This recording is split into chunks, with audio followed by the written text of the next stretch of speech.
Oke. Saya share screen dulu. Iya. Saya rekam juga. Sip. Ini mudah-mudahan YouTube. Oh, bentar, saya harus masuk ke YouTube dulu ya. YouTube. Mudah-mudahan udah live di YouTube. Ini ngecek aja nih, biar monitor. Udah masuk ke channel saya lagi belum? Masuk lagi deh.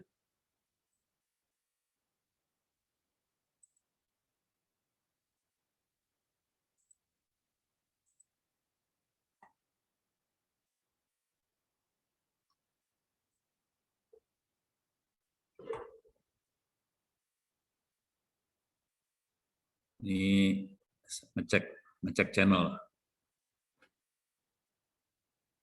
Tadi kepaksa booting dulu komputernya.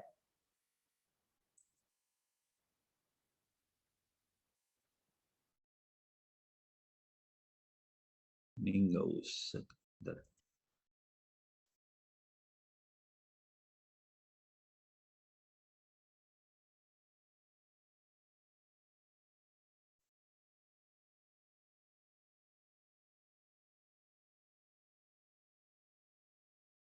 Chatnya saya buka dulu.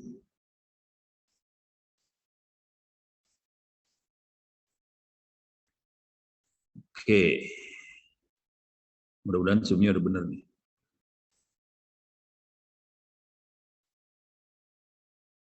Oke.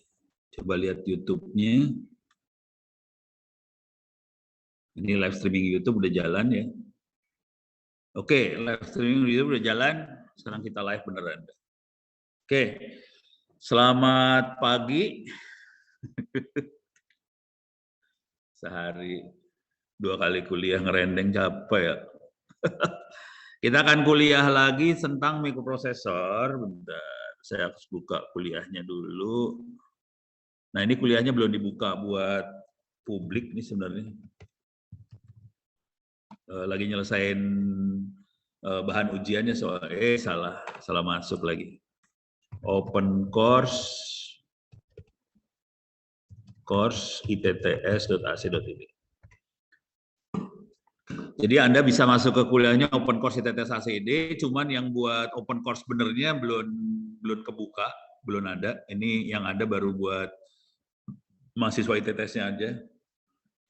Jadi ini yang ada buat mahasiswa ITTS saya kasih lihat aja.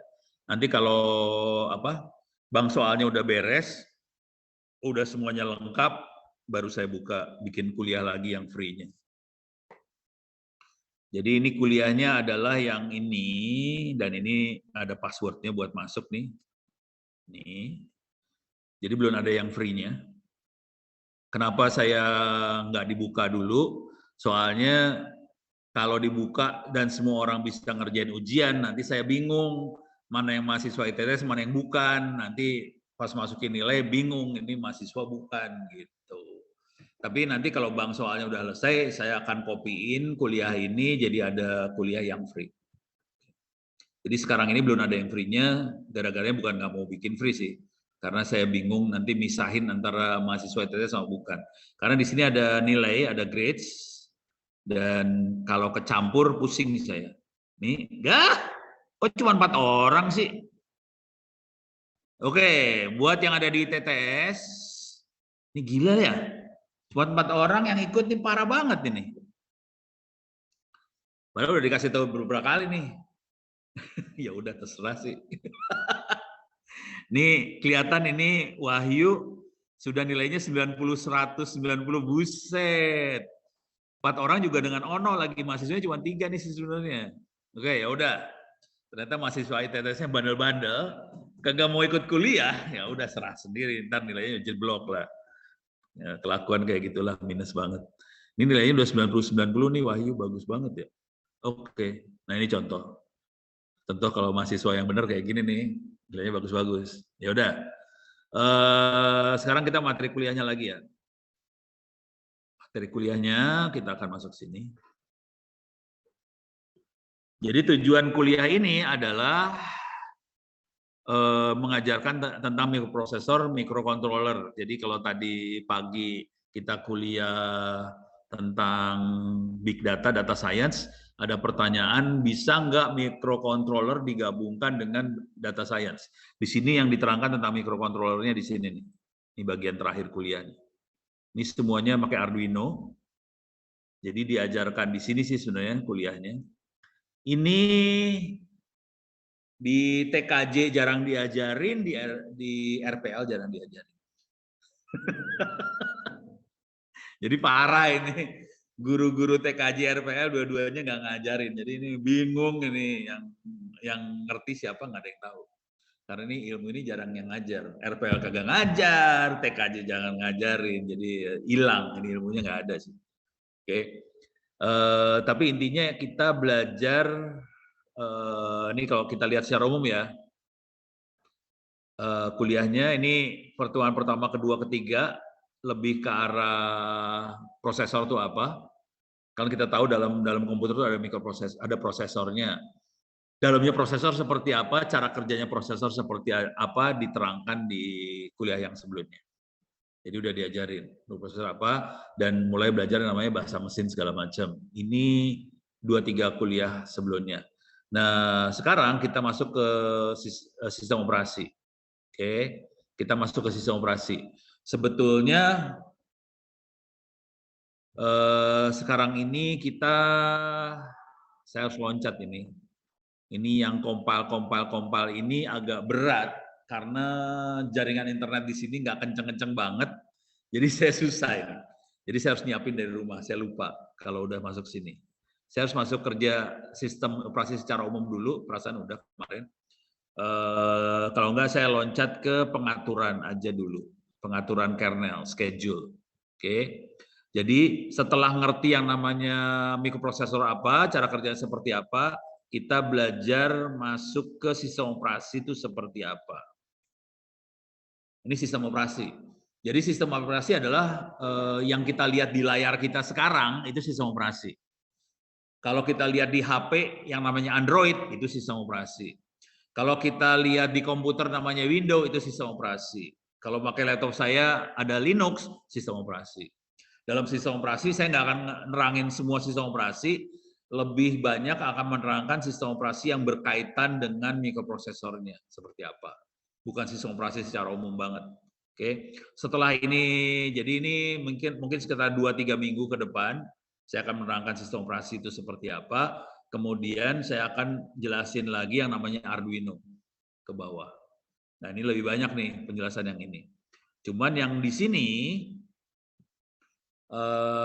ini 3 agak susah saya teranginnya karena jaringannya lemot. Ini yang compile kernel, compile OpenBRT, membuat kernel modul itu agak susah diterangkan. Saya harus nyiapin dulu semuanya di rumah karena jaringannya lemot. Mungkin hari ini saya akan bisa kasih lihat caranya aja seperti apa. Jadi yang namanya compile kernel, compile OpenWRT, belajar kernel modul itu adalah bikin sistem operasi itu seperti apa. Jadi bagaimana cara bikin sistem operasi. Ini jarang diajarkan di kampus-kampus, apalagi di SMK, TKJ, RPL nggak pernah diajarin cara bikin sistem operasi kan. Taunya ada dewa yang bikin sistem operasi dan tinggal kita pakai. Namanya Windows. Kagak pernah diajarin bahwa kita bisa bikin kan? Nggak pernah. Jadi di kampus lain juga jarang yang ngajarin itu, bahwa kita bisa bikin sistem operasi. Mungkin saya akan kasih secara umum aja cara bikinnya seperti apa, cuman untuk bikin benernya nggak bisa dilakukan, karena butuh jaringan internet yang kencang. Karena kita akan download source code-nya sistem operasi yang besarnya sekitar lumayan, 100-200 mega. Dan ini pakai jaringan kampus ITTS bisa pingsan itu. Jadi ini nggak bisa saya kerjain. Oke, cuman saya bisa kasih lihat. Jadi minggu lalu kita sudah mencapai cara kerja secara umum. Saya akan ulang lagi yang minggu lalu, diulang aja dikit. Kemudian saya akan ngasih lihat cara bikin. Cuman nanti saya akan apa ya? Jadi overview aja cara bikinnya. Mudah-mudahan, tolong saya diingatin nih buat minggu depan. Mudah-mudahan saya ingat. Saya suka lupa soalnya. Saya harus nyiapin di komputer saya ini. Cuman kalau di komputer ini repot ini, komputernya harddisknya kecil soalnya. Ini buat presentasi sih, bukan buat ngoprek. Oke, ini yang minggu lalu. Oke, saya masuk ke sini. Oke. Ini ada sistem operasi secara umum. Coba kita lihat ya. Mudah-mudahan, kalau nggak salah sih udah diterangin minggu lalu sih. Saya umum aja, saya kejar. Nah, dalam sistem operasi ada kernel. Kernel adalah, jadi yang kita lihat, yang dilihat sama manusia adalah user interface, bukan sistem operasi benernya. Jadi yang kita lihat adalah user interface, bentuknya grafik.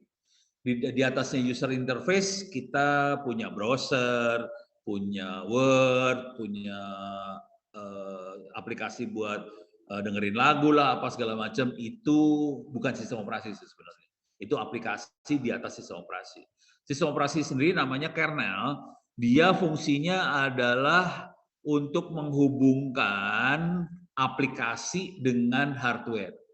Jadi aplikasi tadi browser lah, nanti ada Office lah, ada buat dengerin lagu lah, apa segala macam dengan si hardware yang ada di komputer kita.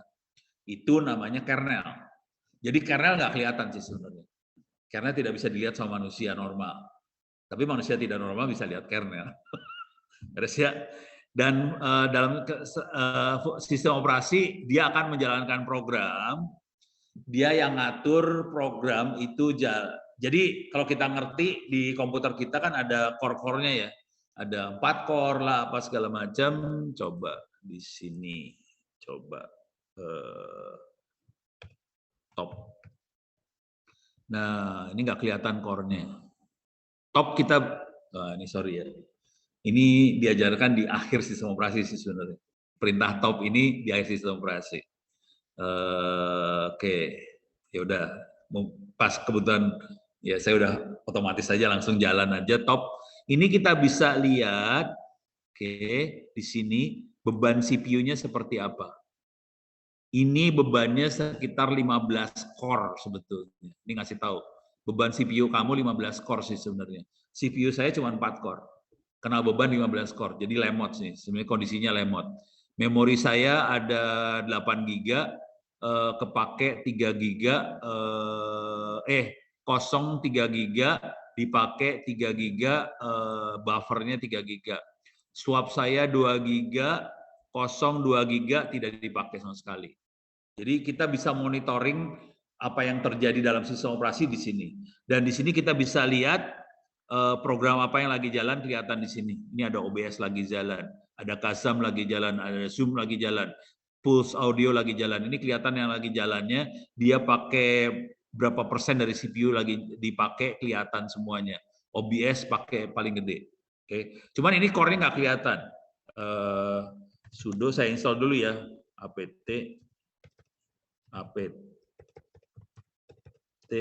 install htop. Tadi top aja yang saya jalankan, sekarang saya akan coba install htop. Saya zoom in biar kelihatan ya. Ya, oke. Mudah-mudahan keinstall. Ini jaringan di kampus ini nggak kenceng-kenceng banget, jadi rada-rada stres-stres gimana gitu. Di rumah saya lebih kenceng soalnya. Rumah saya kecepatannya sekitar 50 tambah 20, jadi 70 Mbps. Jadi kenceng kalau di rumah. Kalau di sini stres. Parah. Oke, mudah-mudahan selesai. Kalau udah berhasil selesai, saya akan ngasih lihat htop. Tadi yang kita lihat top, ini top, htop, dan sebagainya adalah aplikasi untuk melihat apa yang sedang dikerjakan oleh sistem operasi. Jadi kita bisa ngelihat apa yang lagi dikerjakan sistem operasi, ada masalah nggak dengan sistem operasi, dengan htop dan sebagainya tadi, kita bisa, kalau ada yang program yang bermasalah, kita bisa matiin tuh program dan sebagainya. Jadi kita bisa matiin program sih sebenarnya. Jadi kalau ada yang brengsek-brengsek, kita matiin aja, bisa. Jadi, tapi ini nggak ada di Windows ya, ini nggak ada di Windows, ini adanya di Linux. Jadi kalau Anda pakai Windows, Anda nggak bisa sampai level seperti ini. Kalau Windows semuanya ditutup.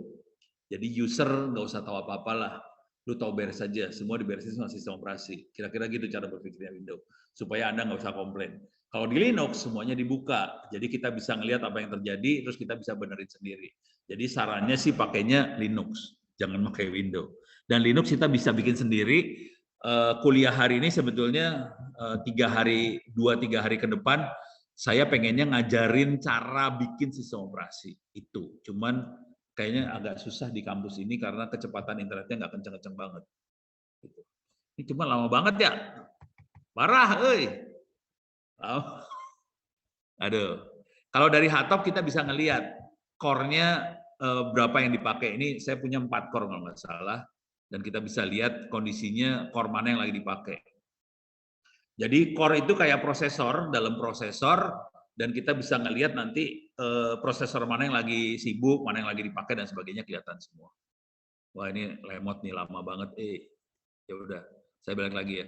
Jadi kita bisa eksekusi program, waktu program dieksekusi maksudnya bukan dibunuh ya, eksekusi itu dijalankan. Waktu program dijalankan, kita bisa ngelihat sebetulnya program ini jalan di core yang mana, memorinya berapa yang dipakai sama program ini dan sebagainya, itu kelihatan semua. Oke. Nah, terus di sistem operasi juga ada yang namanya interupsi. Jadi misalnya program lagi jalan, misalnya paling sederhana mah gini lah, kita lagi nonton video, lagi asik nonton video, tahu-tahu ada WhatsApp masuk, WhatsApp-nya kan kasih notifikasi, oh ini ada berita masuk. Gimana caranya kalau WhatsApp masuk, kita lagi nonton video? Caranya aplikasi yang monitoring WhatsApp, dia ngasih instruksi ke prosesor, ini ada notifikasi yang harus dikasih tahu ke user. Jadi walaupun si user itu lagi nonton video, karena diinterupsi, langsung program notifikasinya jalan, langsung keluar di layar, ada WhatsApp masuk. Jadi itu fasilitas itu bisa terjadi karena ada interupsi masuk. Gitu ya. Interupsi bentuknya seringkali hardware. Jadi ada sinyal hardware yang langsung masuk ke dalam CPU, prosesor. Gitu ya. Mode operasi prosesor ada dua mode operasi, yang satu mode protected, satu supervisor. Sebagian besar prosesor berjalan pada mode protected. Protected adalah kita nggak bisa make semua fitur yang ada di dalam prosesor. Oke, jadi itu buat user biasa. Kenapa? Supaya nggak dikuasain. Jadi nggak ngaco-ngaco. Kalau supervisor dia punya kekuasaan penuh, dia bisa macam-macam. Oke. Nah, yang seru lagi dari cara kerja sistem operasi adalah manajemen memori. Manajemen memori itu kira-kira kayak gini. Memori itu terbatas. Memori terbatas. Dan kalau kita lagi jalan, kalau kita pernah bikin yang namanya aplikasi atau program dan sebagainya, ada namanya variabel. Oke, misalnya buat nyimpen sesuatu variabel dipakai segala macam. Jadi misalnya kita ada user nge-web ke server yang kita pakai. Ada user nge-web. Konsekuensinya kalau user nge-web, si server harus tahu dong, ini yang nge-web IP address-nya berapa. User ini baru ngelihat halaman yang mana. Terus variabel apa yang dilihat, variabel mana yang harus disimpan. Gitu. Jadi waktu user nge-web itu semua akan disimpan. Nah, simpan itu ada di mana makhluk itu? Nah, ini udah selesai, alhamdulillah. Kita pakai Hatop aja ya. Clear layar, Hatop. Nah, ini keren nih, beda banget sama yang top tadi ya. Hatop bisa kelihatan, saya punya 4 core.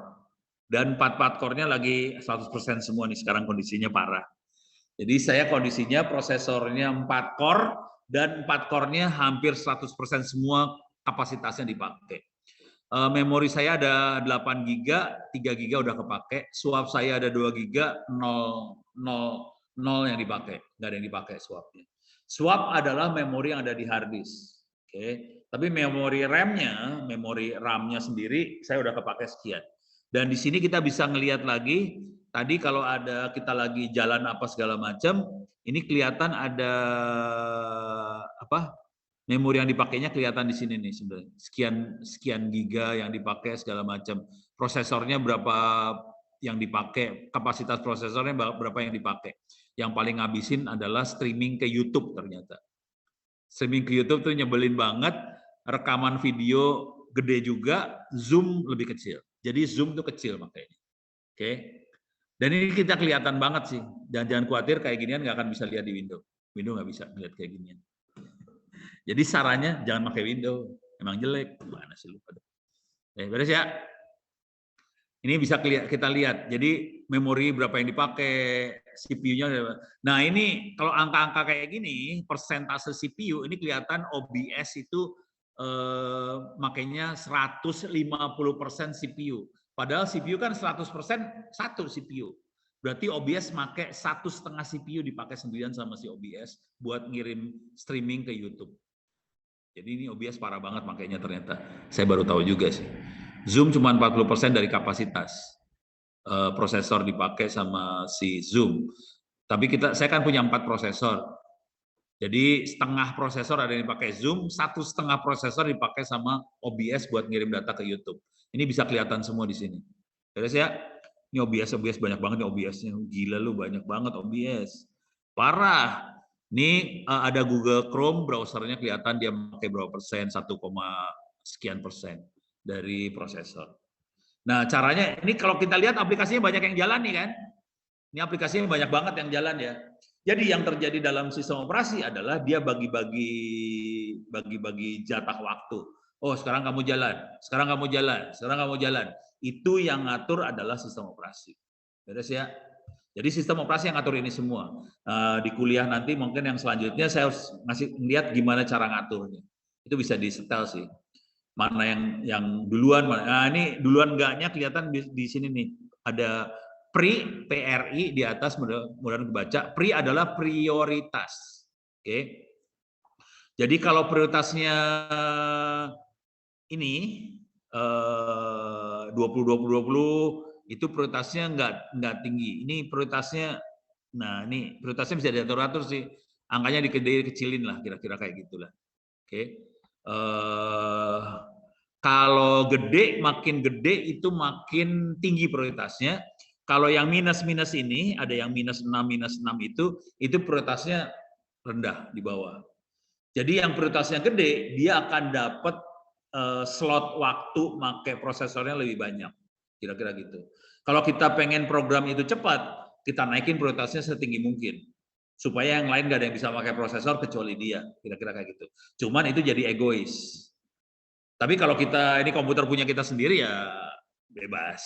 Masalahnya kalau ini komputer dipakai banyak orang. Kalau yang namanya server yang pakai kan banyak orang kan. Jadi nggak bisa seenaknya ngatur kayak gini. Ntar ada yang marah loh. Ada yang bawa celurit. Sialan loh. Gitu. Gue jadi lemot. Kira-kira kayak gitulah. Kira-kira. Kalau kita sebagai orang sendirian pakai komputer, ini jadi masalah ngatur mana yang kasih prioritas. Ngirim ke YouTube atau Zoom atau ngerekam video. Ini ada 3 sekaligus soalnya. Ini kalau dilihat ada 3 nih, Zoom, ini rekam video, ini YouTube. Kelihatan di atas ini ada 3 lagi jalan semuanya. Ini kacau banget nih. Oke, beres ya. Jadi memori saya yang cuman prosesor yang 4 core habis semuanya 100%. Oke. Oke, itu urusan ini saya matiin lagi aja. Quit. Saya pencet huruf Q tuh buat matiin tadi. Oke. Jadi itu manajemen memori kayak gitu. Nah, yang namanya virtual memory adalah swap. Oke, swap. Virtual memory adalah, kan memori adanya berbentuknya apa sih? IC ya. Berbentuknya kayak prosesor elektronik kayak gitu. Kalau virtual memory itu memori, tapi memorinya ada di hard disk. Konsekuensinya memori ada di hard disk adalah memorinya jadi lemot, pelan. Karena hard disk itu pelan. Kalau memori yang RAM, yang lebih mahal daripada hard disk, itu kenceng. Nah, sekarang kalau kita perhatiin, sekarang orang cenderungnya pakainya SSD buat hard disk. Kenceng. Karena dia bukan mekanik. Dia bentuknya elektronik. Jadi kalau yang bentuknya elektronik kenceng. Oke. Cuman sekarang memori yang tadinya elektronik, harddisk kita bikin elektronik, cuma namanya SSD. Kalau saya kebetulan harddisknya masih harddisk yang bukan, yang ini SSD kayaknya, lupa. Yang ini SSD. Cuman kalau kita perhatiin baik-baik, di sini kondisinya, oke, ini swap itu yang tadi memori virtual. Punya 2 GB swap dan kosong nggak dipakai. Memorinya sendiri 8 GB, 3 GB dipakai buat 7, sekian lah. Ini 8 sebenarnya. 3 GB yang dipakai. Jadi memori virtual itu swap. Kira-kira gitu ya. Nah, multitasking itu apa? Ini multitasking. Multitasking, task itu kerjaan. Multi itu banyak. Jadi banyak sekali kerjaan atau program yang dijalankan. Lihatnya di mana ini? Sebelah kanan ini. Ini tas-tas yang lagi jalan. Banyak banget. Gila, ini banyak banget sekali. Ini banyak sekali lagi jalan operasional dan aplikasi kita prosesornya menanganin ini semua. Jadi ini ada 2000-an, ada gila ribuan tas yang lagi jalan sekaligus. Jangan khawatir. Itu namanya multitasking. Oke. Disk sama file system kita udah tahu lah, hard disk sama file system itu ada di hard disk buat nyimpen data dan sebagainya. Kemudian yang penting ada ini ya, ada file system. File system ada banyak macam-macam, ada di Windows ada yang namanya NTFS, ada FAT32 dan sebagainya. Di Linux ada ext3, ext4, ada Razer FS, ada banyak lah. File system itu banyak banget. Yang jadi masalah adalah file system, di file system itu nanti yang masalahnya itu gini. Sebetulnya cara berpikirnya gini. Setiap bit data ditaruh di dalam hard disk. Konsekuensinya kita harus tahu ini hard disknya ditaruhnya di titik yang mana. Oke. Nah, itu jadi masalah karena address dari prosesor itu menentukan gedenya hard disk yang bisa dia pakai. Kalau dia 32 bit, seingat saya dia cuma bisa pakai hard disk 3 GB. Kalau hard disknya lebih dari 3 GB, dia harus ditipu dikit. Oke, ini 3 GB yang pertama, ini 3 GB yang kedua, ini 3 GB yang ketiga, dan seterusnya. Jadi hard disknya nipu sih sebenarnya. Kalau yang mau bagus, pakai prosesor yang 64 bit. Kalau 64 bit itu mau hard disk gede apa juga bisa ke-handle semuanya. Jadi prosesor yang lama yang 32 bit itu maksimumnya cuma 3 GB sebenarnya. Jadi paling kita akan bilang, kan makanya hard disk yang banyak kan hard disk 4 ya, 4 GB. Jadi 3 GB plus lah. 4 GB yang dipakai, sebenarnya dia makanya cuma 3 GB, 3 GB sekian lah. Nah, itu kalau mau punya data banyak, harus 3 GB masuk, 3 GB pertama, 3 GB kedua, 3 GB keempat, dan seterusnya. Kalau kita punya satu hard disk tapi 10 GB, prosesornya harus yang 64 bit. Baru bisa bagus itu hard disknya. Itu ceritanya. Nah, file system ini juga masalah. NTFS dia bisa yang 64 bit. Tapi FAT32 namanya juga udah FAT32. Itu cuma 32 bit. Nggak ditulis di sini, nggak ada. Jarang, udah mulai jarang dipakai soalnya. Rata-rata udah NTFS atau VFAT makanya. FAT32 udah jarang dipakai. Device driver adalah kalau di orang Windows biasanya nyebutnya driver ya. Apa? Iya driver ya. Kalau kita punya hardware baru kan kita harus install drivernya ya. Cuman sekarang juga Windows udah mulai kayak Linux, user nggak usah install driver, nanti sistem operasi nyari driver sendiri di internet, kira-kira kayak gitu. Kalau Linux dari dulunya Linux emang drivernya dimasukin dalam sistem operasi. Jadi user nggak usah pusing kepala, tinggal colok aja hardware-nya langsung deteksi. Itu driver. Tapi kalau kuliah ini saya pengennya juga pengen bisa ngajarin cara bikin driver sih.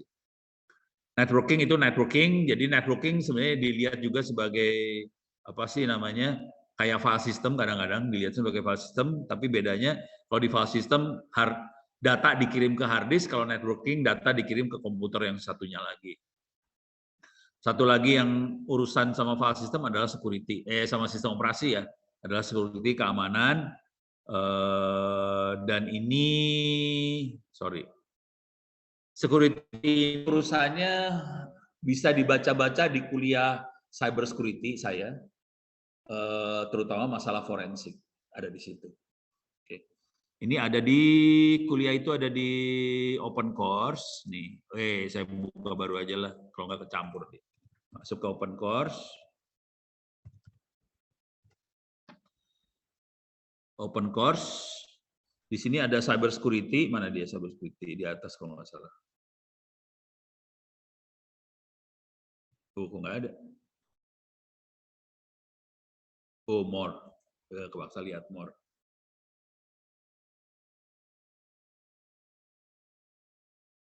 Ini dia cyber security. Jadi Anda bisa ngelihat di kuliah cyber security, oke. Di bagian paling bawah, di bagian bawah-bawah, bukan paling bawah sih, yang bawah-bawah aja, turun ke bawah. Nih. Nah, di sini ada forensik. Jadi salah satu masalah besar yang bukan masalah besar ya, salah satu ilmu yang dipakai di sistem operasi yang terkait dengan security atau keamanan adalah forensik ini. Oke, saya belum ngelepasin ini ke kuliah yang terpisah. Sebetulnya ini adalah ilmu yang terpisah lagi buat cyber security. Oke, dan kalau ngomong terus terang, buka-bukaan aja. Kalau Anda bisa ngerti ilmu forensik, gajinya sekitar 100-an kerja 1 minggu. 100 juta rupiah 1 minggu. Berapa teman saya bisa 200 juta rupiah 1 minggu.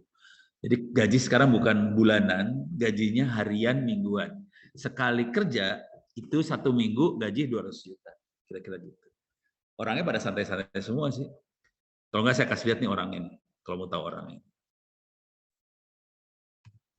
Ubi Alamsyah nih, satu. Jago loh, hati-hati nih orang jago loh, bukan orang sembarangan. Ini orang jago. Nih, jago. Satu lagi misalnya ini. Kalpin Silain. Kalpin ini dosen ini, ngajar di SGU juga kalau nggak salah. Dia ngajar di SGU kalau nggak. Tapi dia kalau nggak pindah lupa ke ngajar di mana. Loh kok ada Ono? Ini orangnya, mukanya sama saya mirip emang sih, kayak adik kakak, kayak kata orang-orang kayak gitu sih. Ini jago forensik, ini jago juga forensik. Ada berapa orang lah di Indonesia, hitungan jari sih jumlahnya. Makanya kalau lagi ngerjain forensik, ya cuman untuk sampai level ini Anda harus ngerti yang namanya cyber security, harus ngerti TKJ, jaringan segala macam, harus ngerti sistem operasi, baru bisa masuk ke forensik ini. Jadi forensik ini hanya bisa kalau kita ngerti sistem operasi, ngerti jaringan, ngerti server, ngerti security, ngerti ngamaninnya, baru bisa masuk yang ini. Ini orang-orang jago, ini bukan orang sembarangan banget sih. Dan mereka punya sertifikat-sertifikat yang internasional buat kayak ginian. Ini kan ada tulisannya ahli forensik digital. Ini juga sama, Kalpin juga sama. Cuman Kalpin lebih low profile sih. Orangnya lebih low profile. Orangnya low profile banget tuh Kalpin. Sama tapi mainannya nggak beda jauh. Ada satu lagi apa si Kohang apa gitu ya. Lupa namanya. Tapi saya pernah barengan webinar sama dia. Forensik, coba forensik. Si apa gitu? Bukan ini. Nggak tahu lah.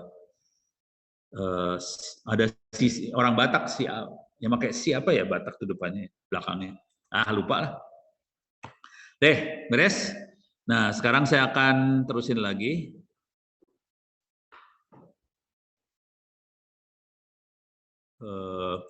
Nah, ini dia. Ini security ya, udah. User interface adalah yang kita lihat sekarang, yang Anda lihat di layar saya itu adalah user interface. Secara umum ada dua, yang satu command line bentuknya seperti ini, yang satu lagi grafik seperti ini. Yang Anda lihat grafik. Kalau kita pakai server rata-rata bentuknya seperti ini kalau server nih, command line seperti ini ya, ini server. Kenapa server command line bukan grafik? Soalnya grafik itu ngambil memori. Jadi daripada memori kita habis buat hal yang nggak kepake, nggak percuma, nggak guna, kita buang aja grafiknya, servernya command line aja. Makanya server Linux lebih efisien daripada server Windows karena dia nggak ada grafik yang sama sekali kalau Linux, gitu ya. Jadi lebih bagus yang server ini. Oke, nih, jadi ada yang pakai command line interface, ada yang grafik GUI, kira-kira gitu. Nah, sistem operasi juga ada macam-macam. Salah satunya adalah real time OS, real time sistem operasi. Ini sistem operasi yang dipakai buat sensor dan sebagainya. Oke, buat robot, pesawat ruang angkasa itu rata-rata pakai real time OS. Bedanya apa? Kalau real time OS dia reaksinya cepat banget. Kalau ngerjain apa, Linux juga ada yang dibuat real time, namanya real time Linux. Oke. Nah, ada yang sistem operasi yang buat hobi, ini buat belajar mikroprosesor dan sebagainya. Salah satunya ini ada React OS, ada Syllable. Oke. Tapi kalau Anda hobi mikroprosesor, bisa ngeliat-liat ngelirik-ngelirik yang kayak gini nih. Z80 mikro profesor kalau nggak salah, bukan prosesor, profesor. Ini dijual nih, bentuknya kayak gini nih. Ini bentuknya kayak gini nih. Lihat gambarnya aja ya. Nah, ini makhluknya. Mikroprosesor Z80, ini makhluknya. Nih. Tapi ini buat belajar yang namanya prosesor kerjanya seperti apa sih. Cuman nggak tahu sekarang masih dijual nggak ya. Dulu saya belinya mahal juga ini kayak ginian dulu. Waktu pertama kali saya belajar mikroprosesor ya. Kalau sekarang masih dijual keterlaluan. Ini adalah ilmu sekitar 30 tahun yang lalu. Saya waktu itu masih muda, sekarang kan masih muda juga tetap. Oke, lanjut. Oke. Oke, ini udah beres. Sekarang saya akan lanjutin saya kasih gambaran aja yang namanya compile kernel atau kernel. Tadi udah kebayang kernel. Kernel kalau Windows kernelnya nggak bisa dapat. Jadi kita nggak akan pernah bisa bikin sistem operasi Windows. Kenapa kita nggak bisa bikin sistem operasi Windows? Karena source code-nya nggak dibuka sama Microsoft. Supaya semua orang nggak ada yang bisa bikin Windows kecuali Microsoft. Kalau kita Linux yang saya pakai ini sekarang, ini source code-nya kebuka. Bisa diambil di mana Linux itu? Masuk aja ke kernel.org. Ini dia makhluknya. Ini source code-nya bisa diambil ya. Cuman ya itu tadi saya nggak berani ngambil di kampus ini, soalnya kecepatan ke internetnya pelan. Ini bisa ngambilnya bisa lemot, lama. Nih, coba. Sorry, bawa handphone nggak? Bawa, oke. Ini perhatiin gini ya. Nih, coba kita perhatiin nih. Oke, ya, coba kita perhatiin. Ini adalah versinya, nomor versinya. 517, 516, 515 itu versi. Jadi di sistem operasi ada versinya. Versi terakhir kita adalah 5, 16, 14 yang rilis terakhir. Oke. Ini source code-nya bisa diambil. Ini ada tarbal segala macam. Ini kalau kita klik saya ngambil nih source code-nya sistem operasi. Coba lihat handphonenya. Di bagian setting about. Kan ada setting tuh. Ada about atau apa? About ada about nggak? Tentang. Bawah biasanya. Paling bawah. Tentang, ya, klik tentang. Ada tulisan kernelnya versi berapa, ada nggak?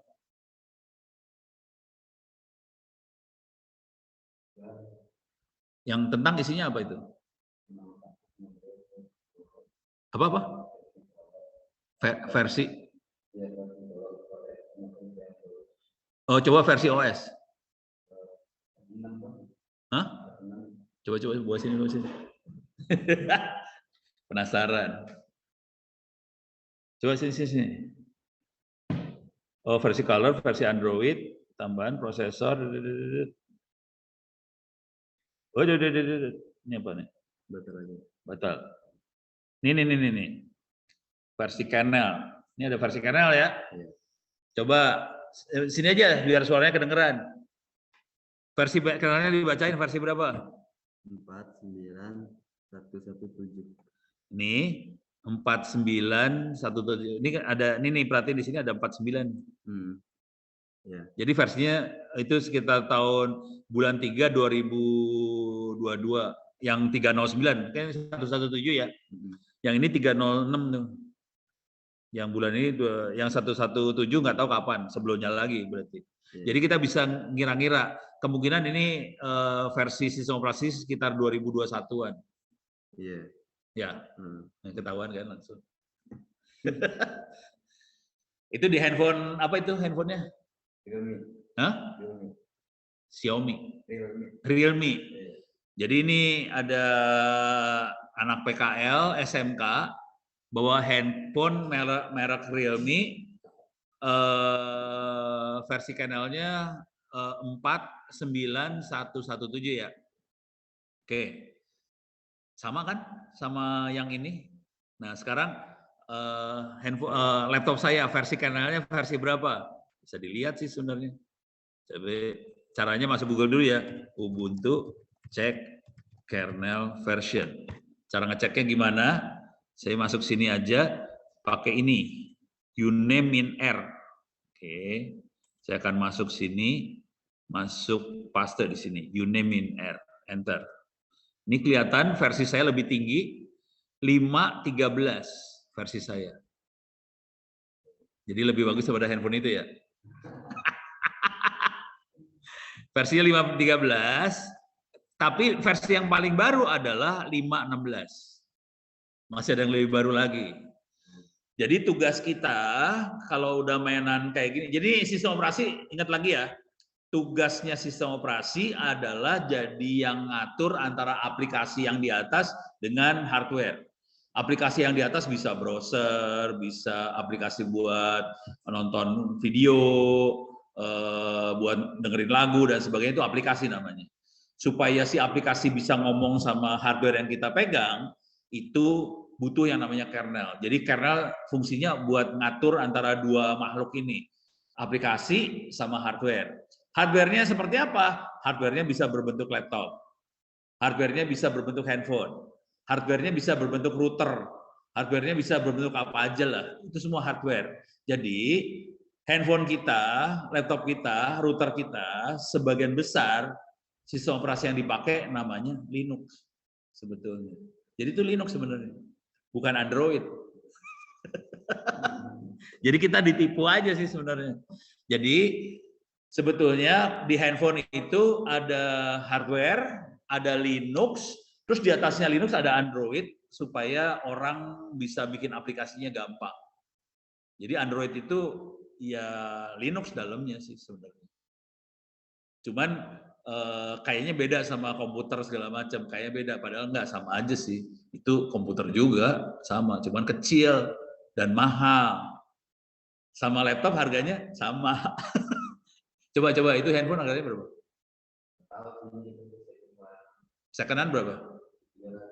Wih, 300. Wih, murah itu mah 300 mah. Itu harganya oke tuh, kalau 300 masih oke banget lah. Tapi bisa dioprek soalnya. Jadi handphone Android bagusnya bisa diutak-atik, bisa dioprek. Jadi nggak apa-apa sih, ntar dioprek-oprek. Beres ya. Jadi itu fungsi kernel, dan kernel itu kelihatan versinya bisa kita lihat, versinya ada di kernel.org, dan kita lihat handphone Android sama laptop saya ya ada versi kernelnya, dan kernelnya sebetulnya semuanya bisa diambil. Nah, salah satu lagi adalah yang sistem operasi yang bisa dipakai buat di router. Oke, namanya kalau di handphone namanya Android ya. Kalau di laptop namanya Linux. Router namanya OpenWRT. OpenWRT. Ini sistem operasi yang dipakainya di router. Tapi Linux juga sama. Jadi semuanya Linux semua. Parah.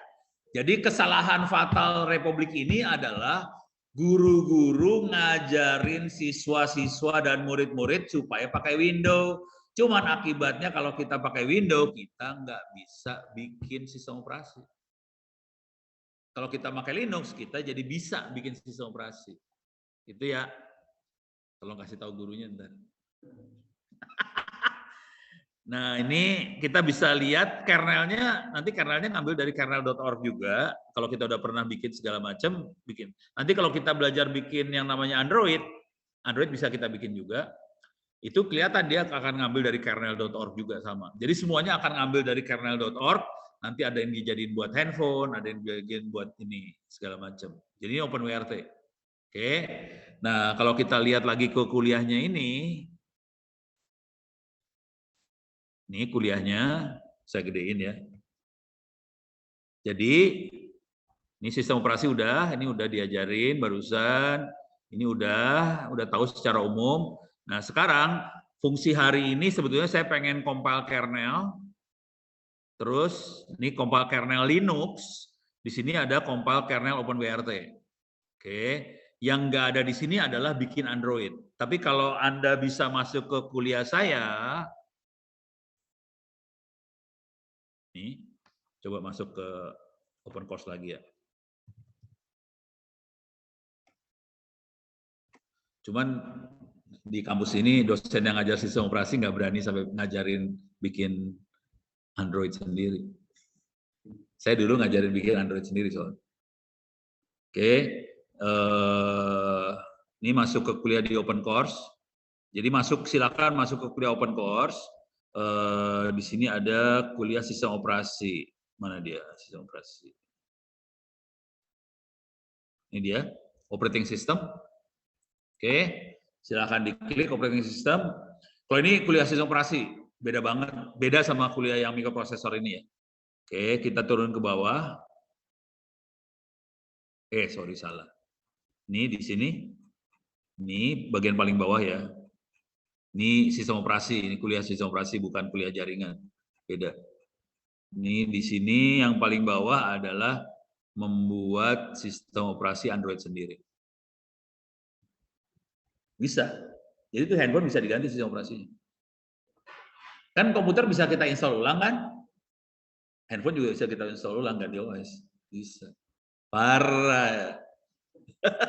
Parah ya, ngeri ya. Saya berani taruhan sih, kalau bisa ngerjain itu, gurunya pada takut semua. Wih, jago nih anak. Gitu. Jadi bisa belajar itu sih. Jadi sistem operasi bisa kita buat sendiri, versinya lebih bagus, lebih stabil segala macam. Cuman nanti yang seru, kalau saran saya sih belajar Linux dulu. Kalau belajar Linux, soalnya itu sama Linux sama sih. Jadi handphone sama Linux sama isinya. Seringkali kan kalau orang ngoprekan handphone kan pasti pertanyaannya, ini Android-nya bisa di-root nggak? Gitu kan? Coba perhatiin di tempat diskusi-diskusi lah. Pasti kalau kita lagi ngoprek Android, pertanyaannya Android-nya bisa di-root nggak? Root itu apa? Root cuma gini doang, ini root. Root itu yang ininya pagar. Itu root. Handphone kita bisa sebetulnya. Ya cuman daripada handphone kita dirusakin, udah pakai komputer aja, kita jadi ngerut belajar di komputer dulu. Orang sama isinya. Jadi kalau udah sering pakai Linux, pakai Android, pakai ketawa-ketawa doang, orang sama isinya. Cuman kalau kita pakai Windows, pakai Android kayaknya wah gimana, padahal sama aja sama. Beres ya? Sip ya? Oke. Ini terus, ini saya akan nerangin nanti pelan-pelan bagaimana langkah buat compile, cuman sebelum saya terlalu jauh, saya akan lihat Zoom-nya. Streaming. Coba ada pertanyaan nggak di streaming?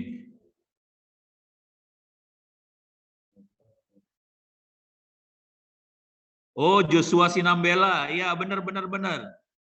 Ini satu lagi Joshua Sinambela. Benar nih. Ini yang ahli ini ya. Tadi kan udah Ruby Alamsyah dikasih lihat, Kevin. Satu lagi Joshua nih. Oh, ini jago juga nih orang satu ini. Ahli forensik. Oke, ini jago juga nih, jangan khawatir. Ini orang-orang gila. Nah, ini dia orangnya. Ini perhatiin, ini lagi ada di pengadilan. Parah banget. Oke, jadi ahli-ahli forensiknya orangnya hitungan jari lah. Tapi ini ada kuliah umum forensik sama cyber defense. Ada Ono, Joshua sama Gildas. Acaranya di ITTS lagi. Ya udahlah. Ya begitu deh. Oke, itu Joshua. Coba balik lagi. Ada pertanyaan di sini? Hard disk, memori, program, aplikasi, Android, Apple. Oh, ini nama aja semua.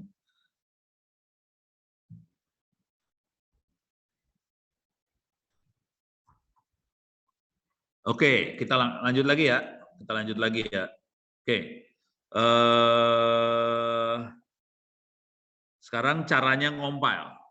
Cara compile kernel. Cuma saya nggak bisa praktekin. Mudah-mudahan minggu depan saya bisa. Cuman untuk bisa ngompil kernel beneran, saya harus nyiapin hard disk tambahan di komputer saya ini. Jadi saya perlu nambah hard disk. Memori sih cukup, hard disknya nggak cukup.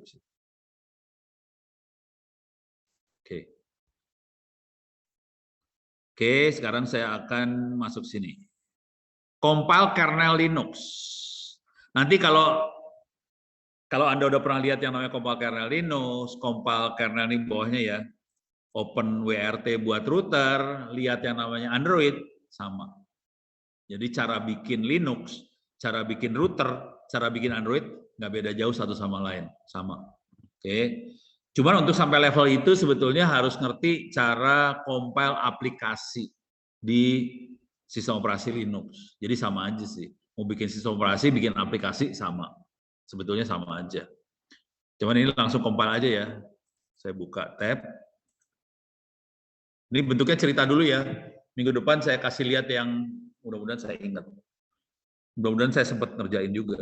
Soalnya saya lagi ngerjain PR. Di ITTS Huawei itu ada PR-nya suruh bikin aplikasi dan harus upload ke app gallery-nya Huawei.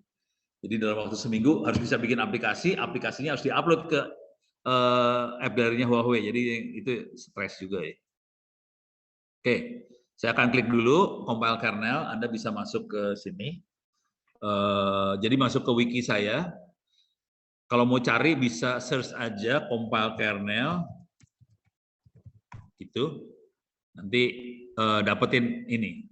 Jadi proses compile kernel pertama kali kita instalasi aplikasi yang kita butuhin. Jadi ada compiler, ada kernel package, ada apa segala macam. Ini harus diinstal dulu semuanya.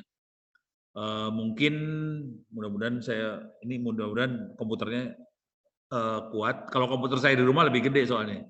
Itu harddisknya 16 GB, yang ini cuma 8 GB. Stres ngerjainnya dan harddisknya kecil banget yang ini. Cuman 100-an giga lah harddisknya, SSD soalnya. Ya nggak enaknya SSD gitulah. Kenceng tapi kecil, sebel. Dan kita butuh download source code Linux sekitar 100 MB.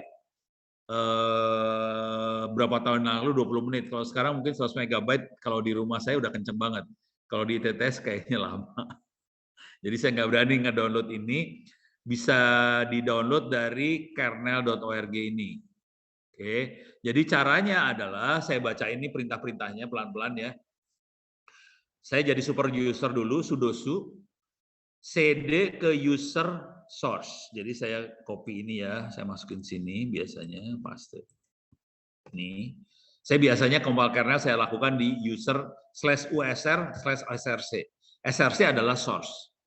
Disingkat jadi src, pindah ke situ. Kemudian kalau ada folder Linux di situ saya delete, kemudian wget.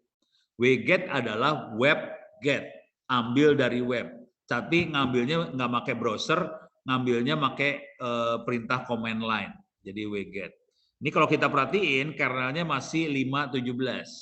Oke. Jadi kalau kita tahu kernel yang bagus, ini sekalian saya edit aja ya. Ini saya edit lah. Saya login dulu. Salah. Saya buang LMS-nya. Oke. Sekalian saya edit ya, saya benerin ya. Saya edit. Nah, ini kalau kita lihat, saya akan wget kernelnya versinya 5.16.13. Sementara tadi kita tahu versi yang terbarunya adalah 5, 16, 14. Ini yang stabil. Jadi saya biasanya ngambil yang stabil. Yang belakangnya ada tulisan RC, saya nggak berani ambil. Karena RC singkatan dari Release Candidate. Jadi kandidat itu, apa ya bahasa Indonesianya kandidat itu?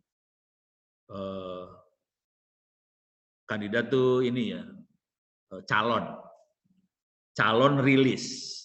Kalau rilis itu kan udah dilepasin, rilis itu dilepas. Kandidat calon, jadi calon source code yang akan dilepas. Artinya itu masih dalam proses percobaan, testing.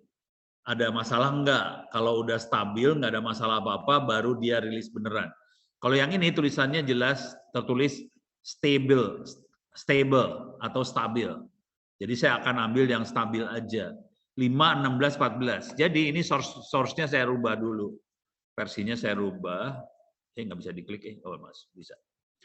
5 berapa tadi? Lupa. Hah? Coba lihat lagi. 5, 16, 14. Di sini 5, 16, 13 ya? Diganti jadi 14. Oh, naik 1 doang rupanya.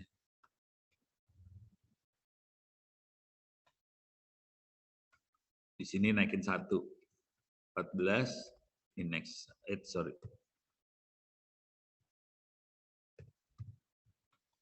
14. Oke. Dah. Kemudian kalau udah dibuka, kemudian kita bikin folder yang sama, kan foldernya dia adalah Linux 5, 16, 14. Dibikin supaya dia bisa dibaca juga sebagai user source Linux. Caranya pakai ln. ln-s itu supaya dua folder ini bisa di-copy ke sini. Bisa dibaca juga sebagai user source Linux. Folder aslinya adalah user source Linux 5, 16, 14. Bisa dibaca juga sebagai user source Linux. Kemudian, nah di sini bagian ini save dulu biar aman. Save changes. Biar saya aman. Oke. Nggak rugi saya ngerubah. Berarti saya perubahannya nggak drastis banget ya. Udah sempat ngoprek berarti kemarin. Nah ini udah. Sekarang kita mulai mengkonfigurasi kernel itu. Konfigurasinya, jadi kernel itu, dalam bahasa yang sederhananya gini, kernel itu bisa kita konfigurasi. Misal gini, saya bisa ngasih tahu ke kernel, kamu harus bisa ngomong sama NTFS. Kamu harus bisa ngomong ke jaringan wireless Wi-Fi untuk hardware ini. Jadi kita ngasih tahu ke kernel. Jadi ngasih taunya itu namanya konfigurasi kernel. Jadi kernel waktu kita bikin, kita bisa konfigurasi dia bisa ngerjain apa aja. Dia kenal hardware apa aja. Jadi nggak semua, kalau semua hardware dimasukin, kernelnya gede banget. Ini terutama kita butuhin supaya handphone itu nggak gede, harddisknya nggak gede, jadi kita set aja kernelnya cuma kenal ini aja, yang lain nggak usah, soalnya kan emang hardware-nya nggak ada, nggak kita colokin ke handphone, supaya kernelnya jadi kecil, kita konfigurasi sih sebenarnya. Jadi caranya adalah kita copy dulu file konfigurasi default-nya kernel, jadi kernel punya file default, di-copyin, kemudian di sini ada make menu config. Make menu config itu mengkonfigurasi kernel. Oke. Kita bisa juga edit pakai text editor. VI itu text editor, kita bisa edit .config ini bisa diedit. Coba kita lihat bentuknya seperti apa. Make menu config. Bentuknya kira-kira warna biru sih biasanya, tuh kelihatan tuh. Biru putih. Nah, ini dia. Bentuknya kayak gini. Pokoknya nggak manusiawi banget. Saya klik aja. Klik. Bisa kelihatan nggak ya? Ini aja deh, kayaknya lebih manusiawi sedikit. Nah, di sini bisa kita set sih sebenarnya. dia support bus apa aja. Misalnya di dalam ada SATA, ada ATA, ada segala macam kan. Dalam hardware itu ada SATA, ATA segala macam. Mau support yang mana aja. Terus ini ya udah diatur semua di sini nih sebenarnya. Aturnya di sini semua nih. Harus lihat-lihat ini tampilannya kita lihat sih. Bisa digedein nggak ya? Nih. Oh, ini dia. Nih. Kok bureng bureng. Coba. Mudah-mudahan ada di Wikipedia ya. Coba mudah-mudahan nggak terlalu bureng. Nah, ini kelihatan dia support file system apa aja. Bisa diklik ini nanti dia kasih pilihan file sistemnya apa aja, mau mana yang gue. Terus dia punya kalau mau security apa aja yang mau di support bisa klik. Jadi nanti sebetulnya proses konfigurasi kernelnya kita harus milih mana yang diaktifin, mana yang tidak diaktifin. Klik, klik, klik, klik. Kalau mau gila semua diaktifin. Kernelnya gede banget. Tapi kita colok apa aja aman, semuanya beres. Cuman gede gitu aja dan lama prosesnya. Ngompil kernel ini butuh waktu sekitar semalam. Jadi nggak bisa di waktu kuliah. Jadi misalnya saya paling bisa ngasih lihat bagaimana mengkonfigurasi. Tapi kalau ngompil supaya jadi sistem operasi baru semalam. Jadi lama nih prosesnya, bukan proses sebentar. Beres ya? Nah, terus ya nggak bisa balik saya tutup dulu. Kalau mau dicoba di komputer yang jarang dipakai yang mana? Itu jarang dipakai. Paling ujung jarang dipakai yang itu. Kalau mau dicoba di ujung situ sih. Jadi itu nyalain aja. Hampir tiap hari datang kan? Kalau mau dicoba di situ. Di situ dicobain. Jadi ini perintah ini bisa dicobain. Oke. Saya kasih lihat dulu ya. Biar cobain ntar malam. Jalin aja semalam. Komputer itu aja dijalain. Nanti mati-mati aja. Yang satu itu jangan matiin. Supaya dia download sistem operasi. Download source code-nya. Jadi kan gini nih. Bentar. Susah banget sih. Bentar. Balik lagi ke wikinya mana? Mana wikinya? Ini dia. Jadi ini kan download nih sebelah sini nih. Bentar. Ini kan download nih. Ini WG tuh download ya. Ini kerjain semalam. Ini download, udah. Jadi ini kerjain. Tapi harus ngerti Linux dulu. Udah sering pakai Linux belum? Harus belajar Linux loh. ya udah jangan dipaksain nanti pusing kepala. Tapi kira-kira harus install ini dulu. Terus ini harus dikerjain ini bakal semalam bukan ini nggak semalam ya.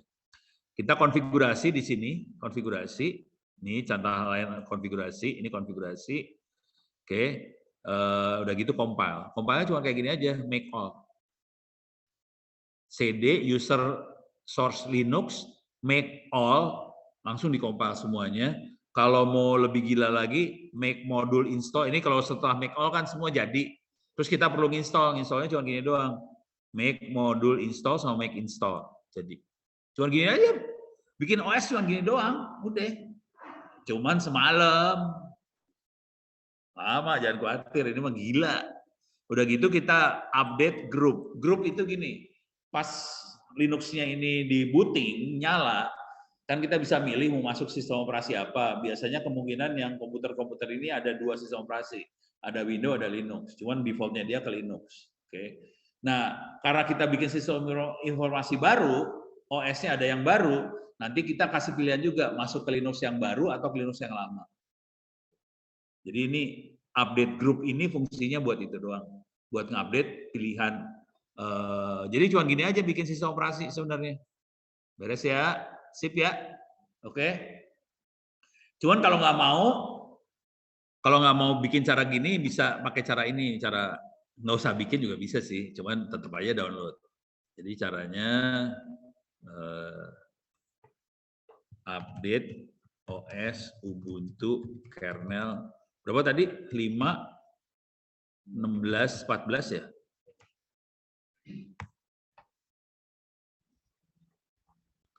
Nih, bisa dibaca-baca sih. Jadi kita bisa nggak usah compile, bisa langsung update aja. Wow, ini cara parah. Ini parah, yang ini parah. Parah ini. Karena dia pakai update header rupanya. Waduh, parah. Wah, ini nggak manusiawi, asli nggak manusiawi. Cuman masih lebih cepat daripada compile dari nol. Kalau ini kayak download file exe terus kita install, itu aja. Cara yang ini ya. Tapi ini downloadnya file dep soalnya yang di download nih dep.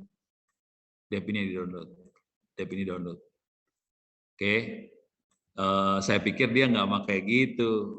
Coba saya cari yang.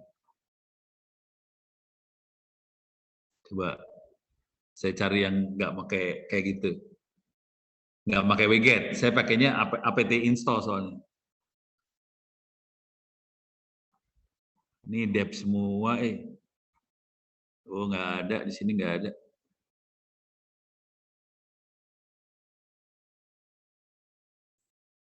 Oh, ini min. Oh, beda. Ini kayaknya dia caranya gini. apt install mainline. Kira-kira caranya kayak gitu.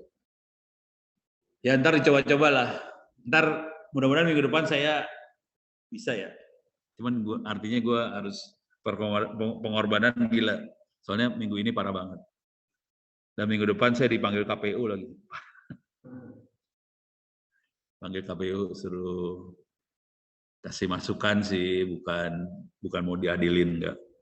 Oke, ini beres. Oke, coba di YouTube ada pertanyaan nggak?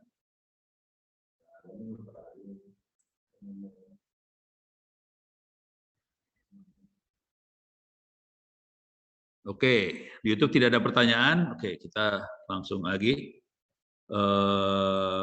Sekarang yang Open BRT. Ini beres ya. Jadi kalau saya ulang lagi caranya ulang lagi.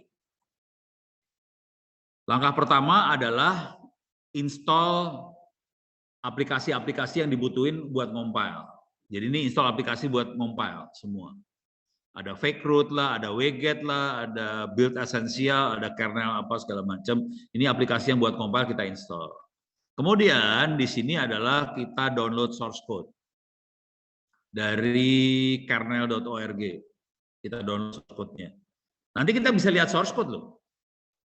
Tahu source code kan? Oh, nggak tahu. La ilaha illallah. Parah banget ini mah ya. Inilah.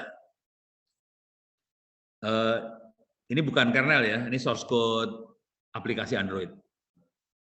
Home Ono, Android Studio Project, misalnya HMS Kit Demo, aplikasi source main, oke, Java. Ini bahasanya Java.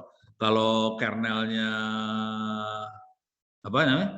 Kernelnya Linux dia pakai bahasanya C. Ya, ini bahasanya Java, bahasa Jawa. Oke, ini ada Huawei ini sampel ITTS. Nih bahasa Java-nya.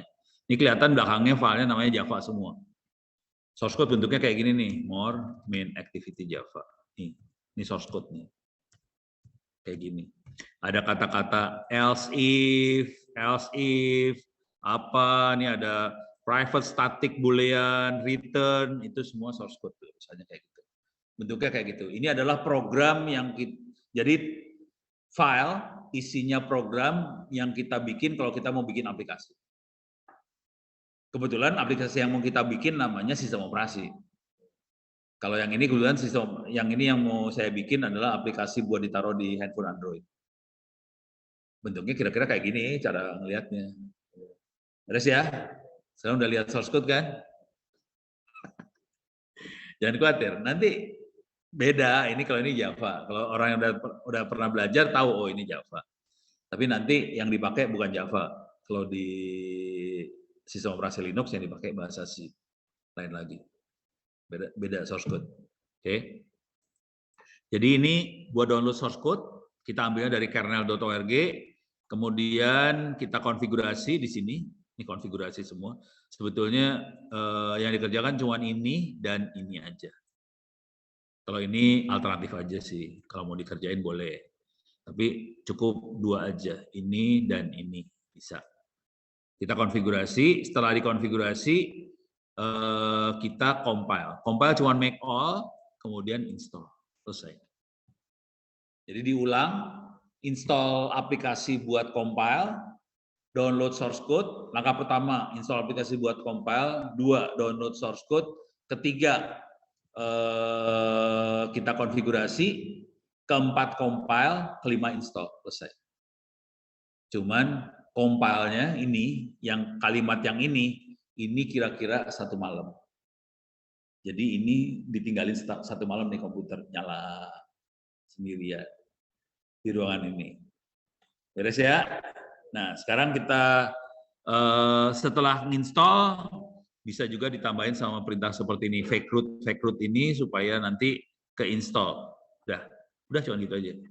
Nah, sekarang saya akan kasih lihat ini kalau kernel Linux.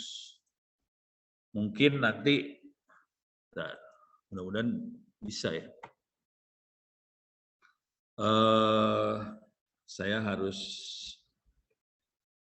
akan kasih lihat yang ini ya. Ini kernel Linux, ini udah. Cuman saya nggak praktekin, cuman kasih lihat doang. Nah, sekarang kalau kita bikin kernel buat ini apa? OpenWRT. Tapi kalau mau gampang sih kita bisa download yang udah jadi. Ada yang udah jadi sih, ada di sini nih. Kalau yang udah jadi openwrt.org sama aja, Linux kan ada yang udah jadi juga, tinggal pakai aja. Windows udah jadi, tinggal pakai. Jadi ada versi yang udah jadi mau kita pakai bisa. Kalau versi yang mau bikin dari nol juga bisa. Ini yang udah jadi kita bisa masuk ke bagian download. Ini saya masuk ke OpenWRT, di sebelah kiri ada tulisan download. Klik download. Oke. Di sini ada stable release. Release adalah yang udah dilepas. Biasanya kalau mau aman cari yang stable, jangan cari yang development. Kalau development itu berarti dia masih belum stabil. Jadi kalau kita download bisa crash segala macam, bisa error. Oke, saya ambil stable release. Nah, ini versi yang terbaru adalah ini OpenWRT-nya ya. 2102. 2102 ya, ini dia terbaru. Oke. Nah, targetnya tergantung routernya kita tipe apa. Kalau mau yang murah meriah, router yang murah meriah ada di Hootsuite.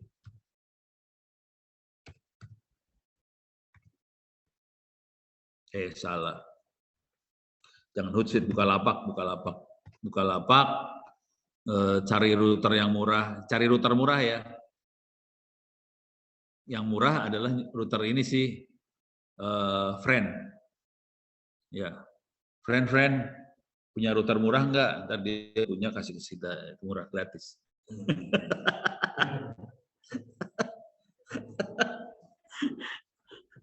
Oke, ini kita cari di Bukalapak ya. Router biasanya TP-Link yang paling murah sih, murah. Pokoknya router second-an lah, harganya juga sekitar 200.000, 100-200.000 nih. Router murah. Biasanya TP-Link yang paling murah sih. Coba lihat. Ada nggak?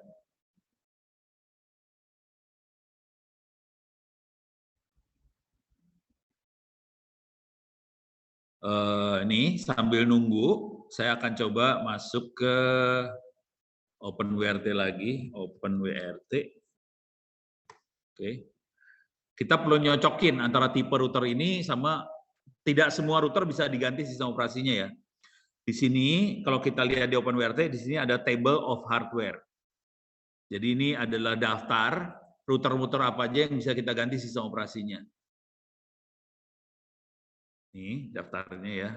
Ini ada mereknya ya, ada merek, ada model. Oke, sekarang kita lihat di sini. Oke, router murah. ZTE Epon. Oh, Epon membuat fiber ya. Nih. ZTE Epon semua yang murah nih, parah. Ini nih lumayan nih. TP-Link WR 840, 150.000 ya. Murah. WR 840 bisa kita ganti nggak sistem operasinya pakai OpenWRT? Nah, cari di sini sekarang. 840 ya. Modelnya 840N. Oke.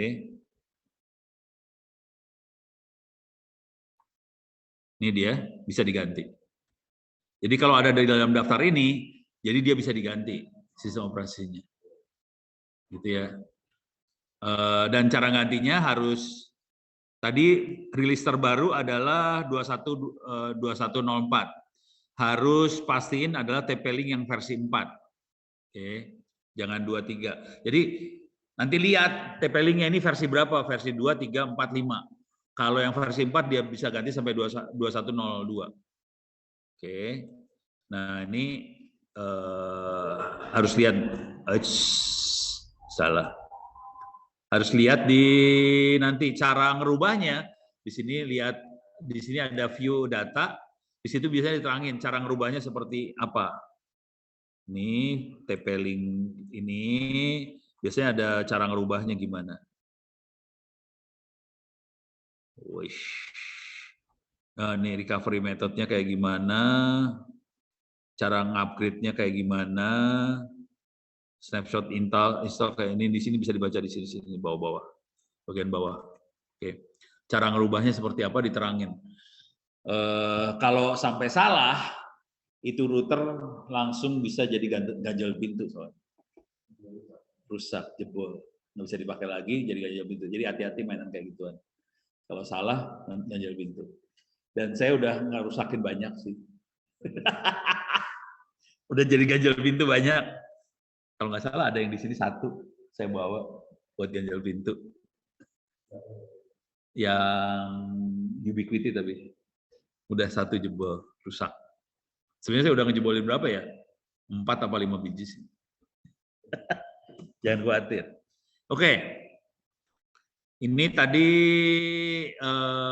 OpenWRT. Sekarang saya akan ngasih lihat sedikit ke dalamnya gimana cara kita ngerubah OpenWRT. Oke.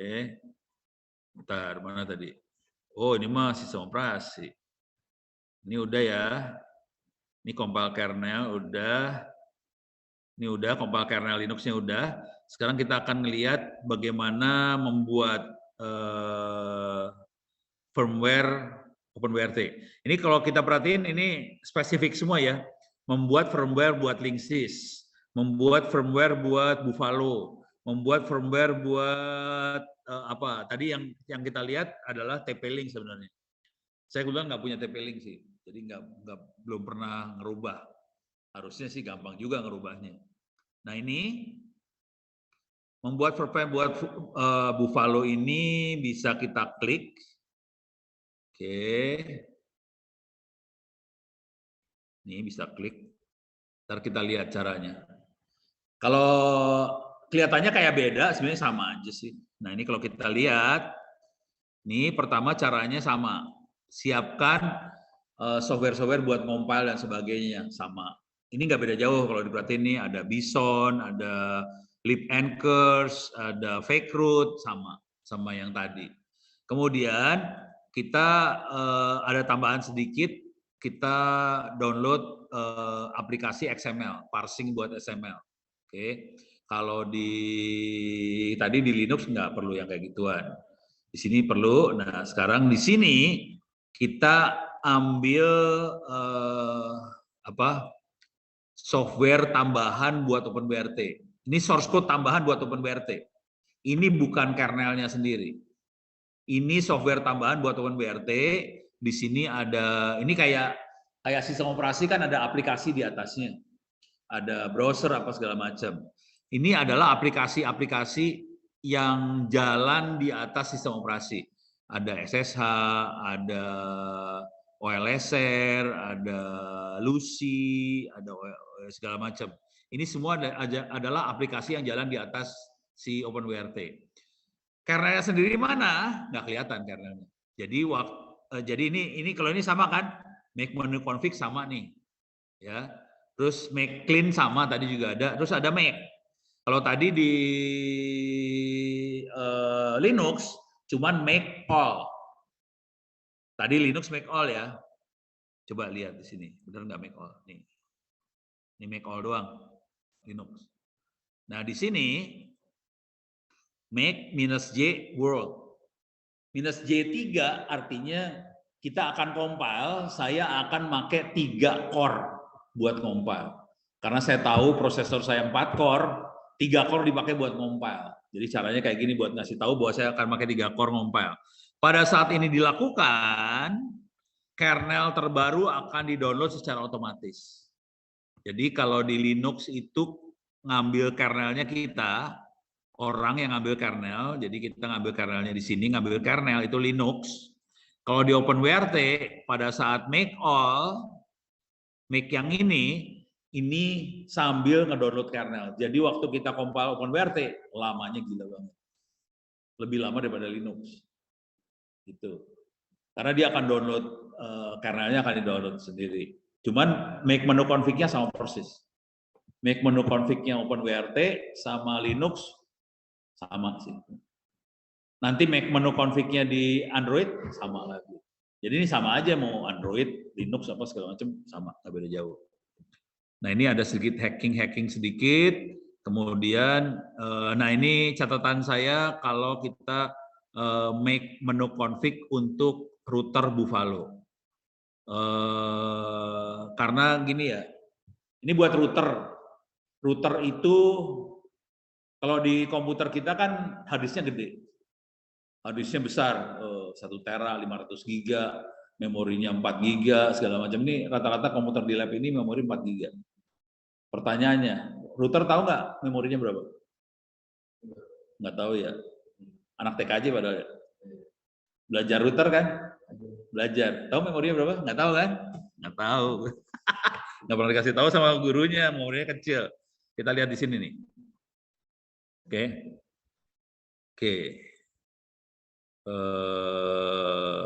Nih kita bisa lihat prosesornya tipenya apa. Nih, RAM-nya 64 mega. Kalau komputer kita kan 4 giga. Ini memorinya 64 mega. Sistem operasinya ditaruh di mana? Sistem operasinya ditaruh di flash ini, 8 mega OS-nya. Kalau kita kan harddisknya 500 giga, ini 8 mega, memorinya 64 mega. Jadi sebelon ini sih sebenarnya router itu kecil banget. Jadi router itu komputer kecil banget, bangetnya banget gitu. Makanya kalau kita mainan dengan OpenWRT, benar-benar sistem operasinya dibikin supaya sekecil mungkin, yang nggak dibutuhin dibuang semua. Jadi hanya yang dibutuhin aja dimasukin, yang nggak butuh buang, nggak butuh buang, semua buang. Gitu. Yang jadi masalah adalah makhluk ini sebenarnya. Kalau di komputer makanya Intel ya, rata-rata kan Intel sama AMD ya. Kan prosesornya bisa Intel, AMD. Itu komputer gede-gede. MediaTek itu Cina, bikinan Cina. Yang nyebelin dari Cina adalah dia nggak buka semua informasi. Kalau Intel sama AMD dia buka informasinya, makanya kita gampang kalau bikin Intel sama AMD. Softwarenya tersedianya oke banget.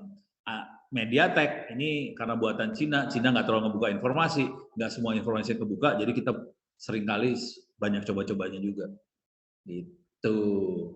Kalau nggak mau nyoba-coba, nggak mau pusing kepala, ini kan kelihatan ya,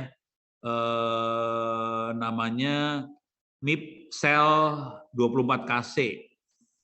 Ini harus ngertinya ini dulu nih. Atau RAMIP, RAMIPS namanya ya, RAMIPS itu ya. Nah, targetnya RAMIPS, jadi nanti kalau nggak mau pusing kepala, nggak mau ngompal, kita tidak pengen ngompal buat TP-Link yang ini, tapi kalau saya lagi isengnya keluar, saya beli aja satu kali ya, buat mainan.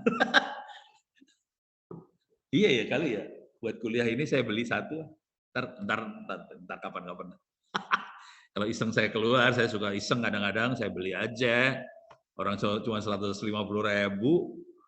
murah tadi. Coba lihat berapa harganya ya. Oh, 150.000 nih secondan. Oh, promo lagi murah, promo ini promo ya, harga bukan bekas. Baru ini promo. Goblok harganya. Kayaknya oke banget nih kalau mending beli ginian kali ya. Terus gue format. Barang baru gue hajar habis. Kalau beli second lebih murah lagi, ini kan baru 150.000 baru loh. Oke. Nah, kalau ini perhatiin ininya Ramips nih. Targetnya Ramips. Oke. Nah, jadi caranya kalau nggak mau pusing kepala, caranya saya masuk ke download ini tadi. Download, terus masuk ke stable release. Oke. Ambil versi yang paling baru dari OpenWRT 21022, masuk ke target. Nah, cari Ramips. Ramips ini dia Ramips. Nih. Ini filenya. Ups.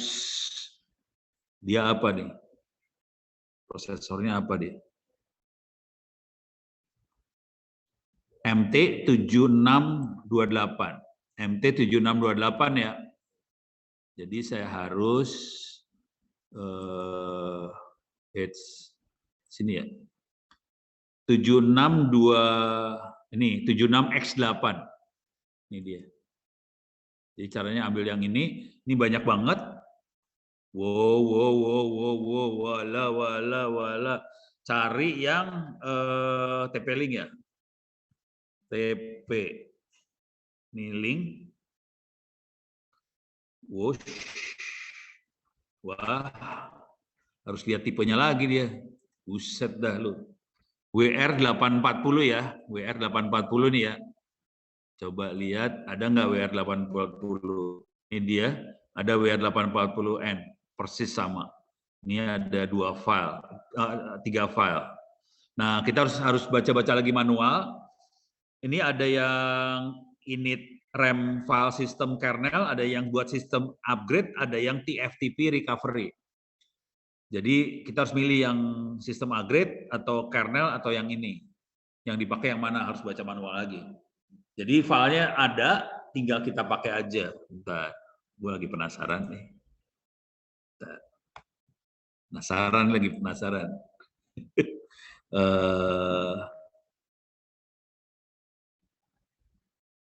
Documentation, caranya gini aja ya. Open WRT ini. Soalnya 150.000 perak murah ya. Masih oke lah. Buat kita hajar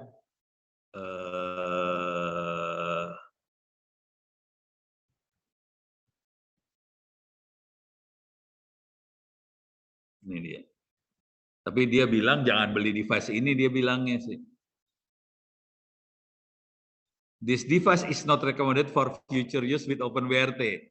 Due to low do not buy device dengan 4 mega flash 32 RAM. Wah, harus cari yang pasti gede nih. Wah, orang Indonesia mah susah nih urusannya. Suka bohong-bohong isinya. Cuman caranya gimana? Coba di sini ada caranya biasanya. Tuh. Nggak ada. Cara nge-flashnya nggak ada. Biasanya ada detailnya cara nge-flashnya kayak gimana. Harus cari-cari dulu lah. Jadi ada cara buat bikin sistem operasi, terus cara ganti sistem operasinya juga ada. Kalau di komputer biasa kan kita bikin sistem operasi, nanti kita tadi compile, nanti ada grup ini buat update segala macam supaya ganti sistem operasinya. Ini kalau yang di sini ya. Nih, buat gantinya cuma gini doang sih. Bukan ganti, nambahin ya. Ini buat nambahin. Ini kita kerjain buat nambahin nih semua. Ini buat nambahin sistem operasi. Proses ini buat nambahin sistem operasi. Jadi pada saat si komputer ini booting, nyala, dia punya pilihan mau pakai sistem operasi yang lama atau sistem operasi yang baru. Kira-kira kayak gitu. Beres ya? Itu sistem operasi. Cuman saya lagi penasaran nih. Kadang-kadang suka gitu ya, suka susah direm nih kadang-kadang. Deh, terus ini udah kebayang. Oke. Kalau mau percobaan aja, buat OpenWRT kita bisa bikin sistem operasi buat VM, buat VirtualBox. Jadi caranya, ini VirtualBox, kalau mau tahu ini VirtualBox. Jadi kalau buat eksperimen nyoba-nyoba aja ya, buat percobaan. Ini VirtualBox ada di Linux, bisa diinstal VirtualBox. Nah, kita bisa masukin OpenWRT ke sini. Jadi kita nggak usah beli, kita tidak usah beli router kayak TP-Link tadi. Caranya kalau mau eksperimen nyoba-nyoba aja, kita bisa pakai VirtualBox. Caranya adalah, saya back lagi target. Oke. Jadi versinya 21022. Targetnya saya pakai yang ini targetnya. Nih, X86. X86 adalah komputer yang kita pakai. Kebetulan komputer saya adalah 64 bit, yang ini 64 bit. Nah, kita bisa ambil yang ini. Saya biasanya pakai yang mana ya? Lupa. Antara tapi semuanya ini pakai GZ belakangnya. Nanti harus di unsip dulu. Coba lihat di catatannya.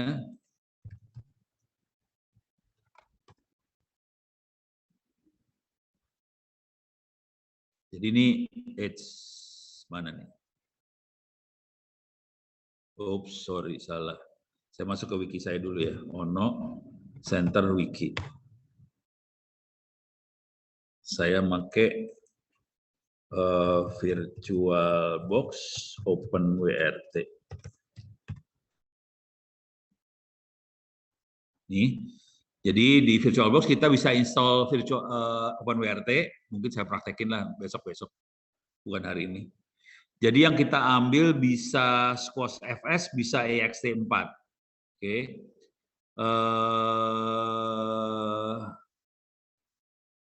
Bisa pakai ini, kemudian kita harus bikin jadi VDI. Oke.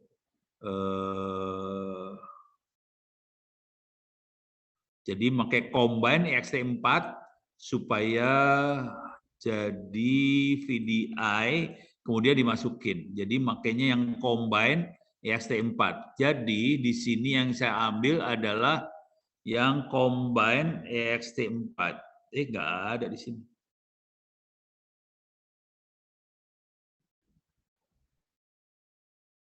Ini nggak ada, yang ada combine EVI atau combine aja kali ya. Oh ini dia, ext4 combine, kebalik nulisnya. Jadi ext4 combine, jadi ini yang saya ambil. ext4 combine, kemudian kita harus rubah, ini kan filenya namanya IMG. Coba bentar lihat, balik lagi. Sorry.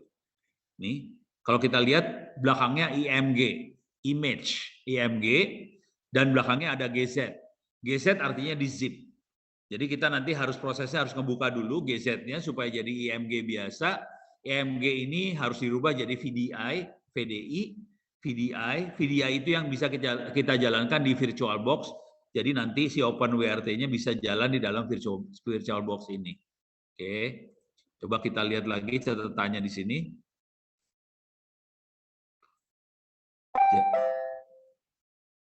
Jadi kita bisa nih, perhatiin belakangnya IMG GZ, pakai G unzip, kita buka ini GZ-nya supaya dia jadi IMG doang.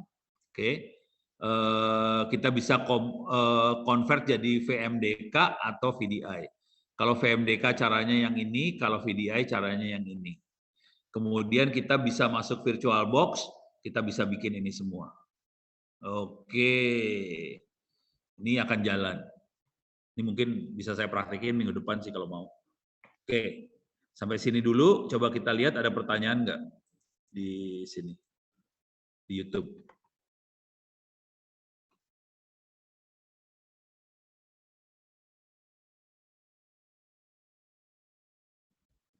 Monitornya presentasinya nggak kelihatan. Waduh.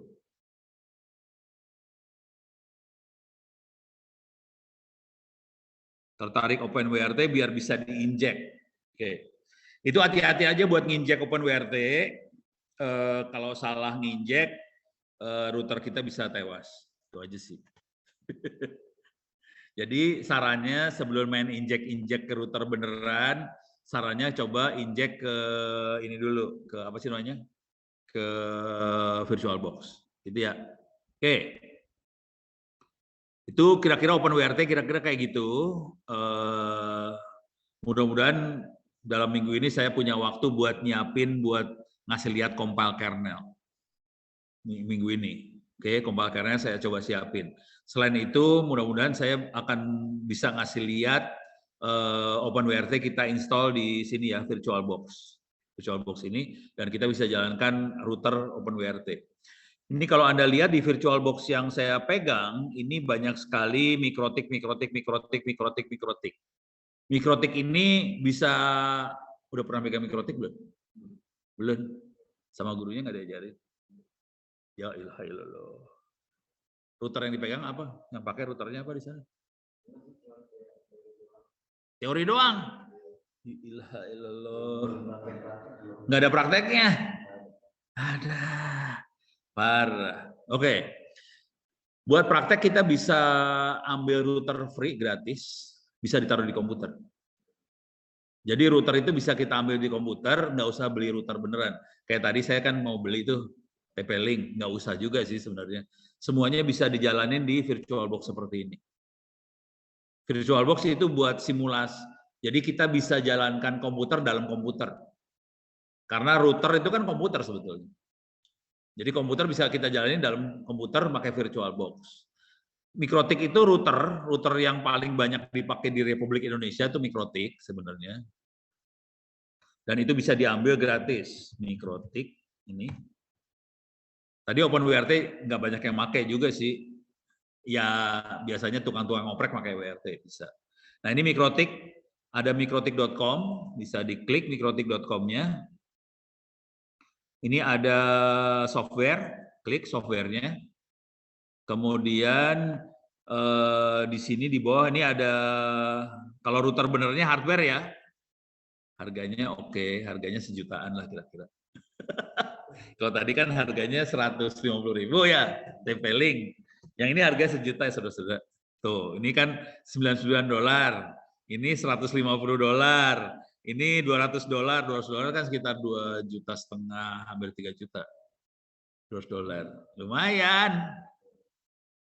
Cuman kalau kita belajar harus ngeluarin duit 3 juta kan sayang banget ya. Ya ini kayak inilah ini contoh. 10 GB fiber connectivity $200, 3 juta perak. Ya mabok lo harus belajar keluar duit kayak gini. Jadi cara kita buat belajar, klik software, belajar router ya. Klik software, turun ke bawah. Harusnya gurunya ngajarinnya gini. Parah nih guru-guru. Terus masuk ke cloud hosted router. Oke. Terus di sini ada OVA. Di sini perhatiin ada VDI, ada VMDK, ada OVA. Kalau mau gampang makanya OVA. Ini kan ada gambar disket, bisa di-download aja, yang ini bisa di-download. Klik download. Gitu. Kalau udah klik download, ini bisa dimasukin ke sini. Enggak, caranya, ini kalau di-download, saya udah punya filenya, saya nggak akan download, karena internet di kampus nggak cepat-cepat banget, nggak saya download. Cara masukinnya gini nih, ini file, import, oke, ini kelihatan ada please choose a file to import, ini virtual appliance gitu ya, saya klik ini. Saya ada di folder dokumen, ada di folder GNS3, ini dia. Ada image, ada mikrotik. Nah ini saya ambil versi yang paling baru ya. Saya versi 7 nggak berani, karena versi 7 rewel. Saya makanya versi 6, 6492. Oke, ini ambil. Saya next. Next,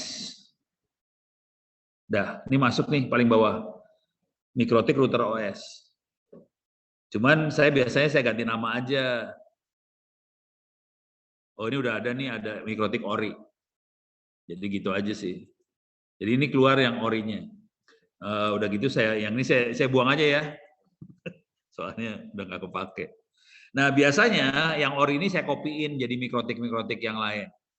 Jadi yang saya oprek adalah yang mikrotik yang kopiannya, bukan yang orinya. Orinya nggak di oprek. Terus nanti saya akan simulasiin jaringannya pakai GNS 3. Tapi ini kuliah jaringan nih, beda kuliah nih sebenarnya. Semester ini saya nggak ngajar jaringan nih sebenarnya. Ya ntar lah. Nih bentuknya kayak gini nih. Ini bentuknya kayak gini. Ini harusnya gurunya ngajarin nih, gurunya kelas berapa sih? 11. Oh 11. Bentar lagi kelas 12 dong. Belum diajarin gini kan? Mateng. Aduh parah nih gurunya. Tapi guru-guru semua kayak gitu semua parah. Jadi buat latihan jaringan, kita nggak perlu punya lab jaringan yang bagus. Kita bisa semuanya gratis di komputer. Jadi kita bisa pakai komputer. Contoh saya pengen punya router, ya tinggal klik aja ini router. Ini ada Cisco router mahal ya. Ini ada mikrotik banyak banget yang tadi mikrotiknya. Saya kalau butuh router cuma gini doang. Nih mikrotik saya ambil satu. Oh sorry, saya harus bikin blank project dulu. Project kosong, yes. Sorry nih, ini sebenarnya kuliah jaringan ya. Cuman ini kuliah sistem operasi saya ganti jadi kuliah jaringan dulu bentar. Gak apa-apa lah.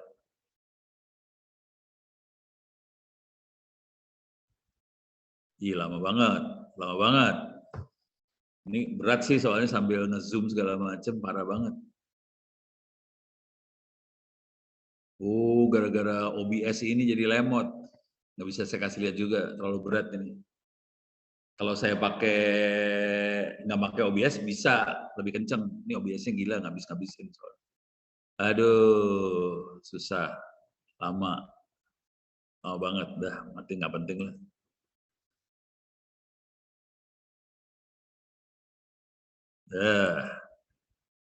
Nggak bisa.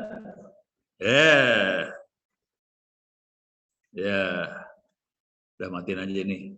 Jadi nanti cuma tinggal klik-klik lihat di video saya dah di YouTube banyak tentang mikrotik. Caranya udah gitu doang. Saya butuh router tarik, butuh apa tarik, butuh switch tarik, cuma gitu-gitu doang. Jadi nggak ada makhluknya. Oke, mudah-mudahan bisa kasih gambaran buat hari ini tentang compile kernel dan ngambil kernel yang udah jadi sih sebenarnya. Tadi ada OpenWRT, kita ambil kernelnya aja. Juga kita bisa lihat kalau ada hardware-nya kayak TP-Link 840N, itu kita bisa, kalau ada hardware bisa diganti sebenarnya sistem operasinya. Cuman ya kalau makin ke sini dia pengennya memorinya lebih gede. Jadi kalau cuma memori 4 mega, karena router itu memorinya cuma 4 mega, 8 mega, itu kan pusing kepala isinya. Jadi itu aja masalah. Oke. Coba saya cek dulu, Zoom nggak ada pertanyaan ya? Dari tadi kosong, tidak ada pertanyaan. Saya cek lagi di YouTube, ada pertanyaan? Nggak ada pertanyaan. Oke. Presentasinya kayak gini, nggak ada slide saya sama sekali, jadi betul-betul langsung live dari layar yang dikasih lihat. Kalau ada Bapak silakan nanya lewat Twitter supaya Anda bisa, yang lain bisa ikutan pinter lah kira-kira gitu. Oke, demikian saya tutup dulu pertemuan kita hari ini. Mudah-mudahan bisa bermanfaat. Billahi taufiq wal hidayah. Assalamualaikum warahmatullahi wabarakatuh. Saya tutup dulu pertemuannya. Mahasiswanya cuma berapa? 3. Hah?